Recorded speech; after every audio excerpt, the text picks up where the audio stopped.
Hey guys, in this video I'm going to show you how to create a drop-down list in Smartsheet. If you find this video helpful, please consider to like this video and subscribe to my channel.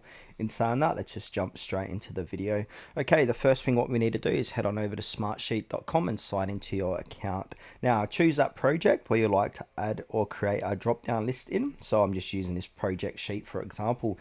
Now once this is open, we need to go ahead and click onto add column. So click on add column, and then from here we got the option to add in a drop down list. So we can give this a name. So I'm just going to call this test, for example.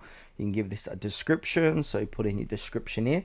Now we can choose the column type. So we can do a drop down list, text, number, date, but we want to make sure that is a drop down list. Now we got the options to limit one value per cell or limit to list values only, link to another sheet if you like. And then also we've got some drop down list values. We can add values here.